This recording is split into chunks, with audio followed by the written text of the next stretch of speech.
como estão vocês? No vídeo de hoje vamos comentar um pouco sobre toxoplasmose.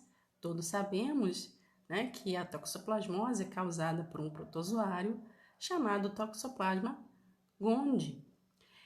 É uma doença que afeta mamíferos de várias espécies, inclusive os seres humanos e as aves. O ser humano, ele acaba adquirindo a doença quando consome carnes ou vísceras mal cozidas, contendo aí os bradizoítas, o cisto do parasito, ou a forma taxoíta em leite cru, por exemplo.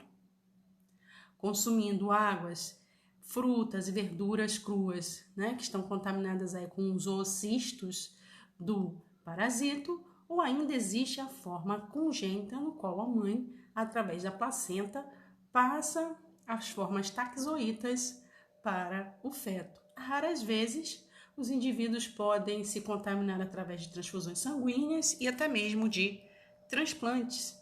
O gato, que é o hospedeiro definitivo, do Toxoplasma gondii, ele vai contrair a infecção comendo carne crua de ratos e pássaros contaminados. Então, os outros mamíferos e as aves são os hospedeiros intermediários dessa doença, no qual o gato, ao caçar e consumir essas espécies, pode vir a desenvolver a doença. O ciclo do parasita, temos o quê? O gato, mas também os felídeos selvagens, eles podem adquirir a toxoplasmose. Esses, ao liberarem os oocistos não esporulados nas fezes, podem contaminar o ambiente.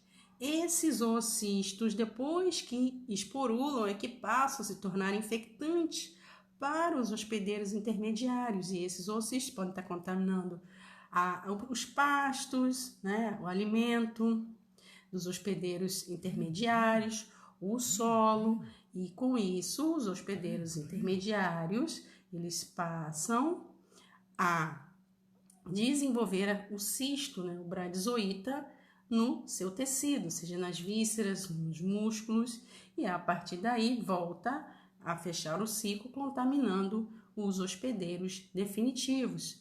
O ser humano, ele pode se contaminar quando ingere carne mal passada, crua, ingere vegetais contaminados, com esses mesmos oocistos, ou ainda existe a forma congênita, com a mãe infectando o feto. E aí, por conta disso, a gente pode comentar a respeito de alguns fatores de riscos relacionados à toxoplasmose, pois geralmente é uma doença que se apresenta de forma assintomática. O protozoário ele fica muitas vezes na forma latente nos indivíduos, então uma boa parte da população contém o toxoplasma. Só que em condições de pessoas imunodeprimidas, como por exemplo, quem tem o vírus da imunodeficiência adquirida, pode ocorrer a reativação desse parasito e aí desenvolver a toxoplasmose. Assim como pessoas que estão fazendo tratamento para câncer, indivíduos que estão usando drogas que afetam o sistema imunológico, como anti-inflamatórios, imunossupressores por conta de transplantes, e ainda as gestantes, tanto aquelas que estão com sorologia negativa, quer dizer, nunca tiveram contato com o parasita, então ela precisa evitar, prevenir para que não tenha contato com esse parasito, ou quando ela tem esse parasito latente no seu organismo e por alguma razão o sistema imunológico se deprime e aí pode vir a contaminar o feto.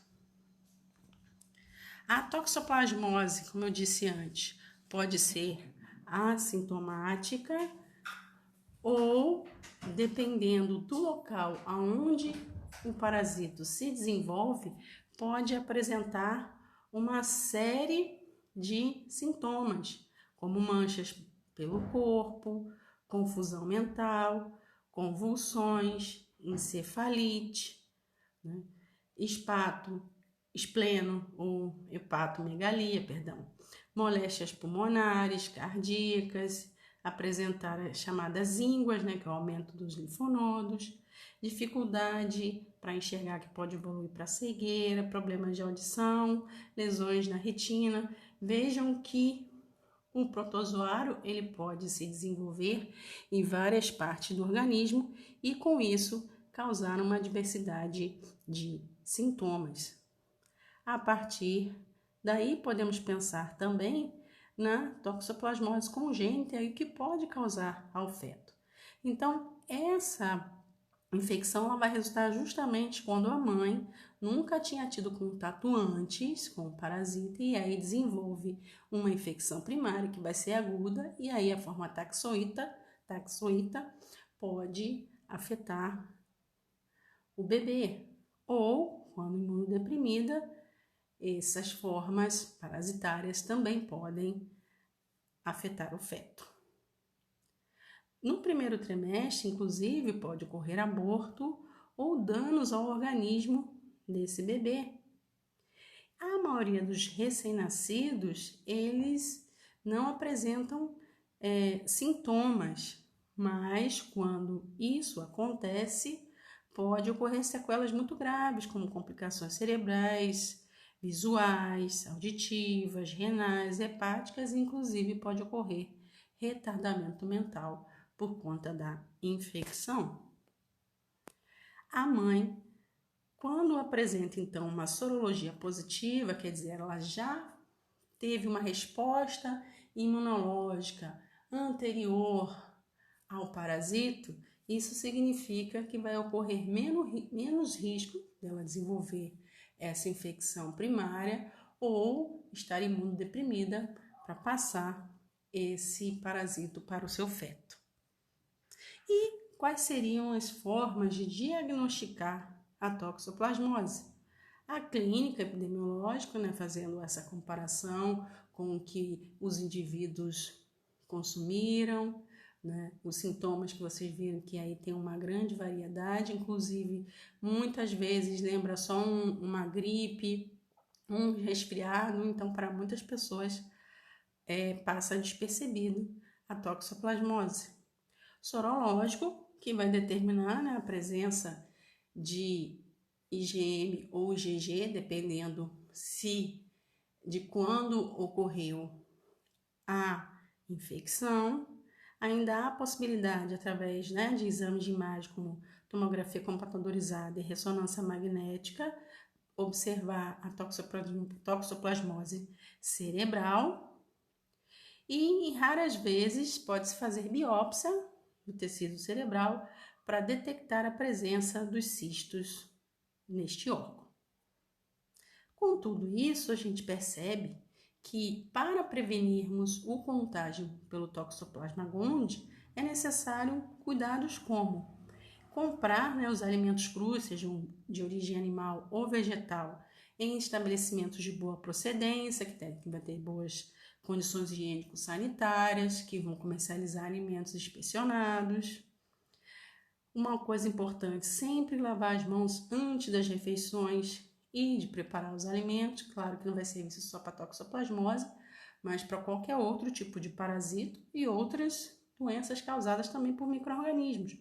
Comer carne sempre bem cozida, verduras bem higienizadas, evitar que os gatos tenham acesso às áreas de recreação, onde tem terrários para as crianças, areias, então para que esses não defequem nesses lugares e contaminem as pessoas.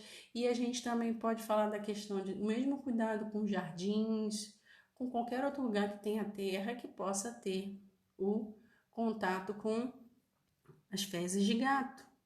As gestantes têm sempre que fazer no exame pré-natal a detecção de toxoplasmose para saber a condição e com isso se será necessário fazer o tratamento para que o feto não desenvolva sequelas. Então, uma coisa muito importante em relação à toxoplasmose é deixarmos de ter esse preconceito contra os gatos. Vocês percebam que existem muitas outras fontes de contaminação para os seres humanos. Então, na medida que a gente mantém a higiene, né, por exemplo, lá das caixas de areia, evitar que os felídeos tenham contato com as outras espécies que podem ser os hospedeiros intermediários, as gestantes tomando os cuidados básicos, né? Se tiver que manipular fezes de gato, se tiver que conviver com os gatos, ninguém precisa deixar de conviver com os seus animais de estimação. É só tomar todos os cuidados de higiene e realizar exames pré-natais e tudo mais. Eu agradeço a todos vocês por estar conosco até aqui. Não esqueçam de curtir o vídeo, de compartilhar e aguardo a vocês todos na próxima semana.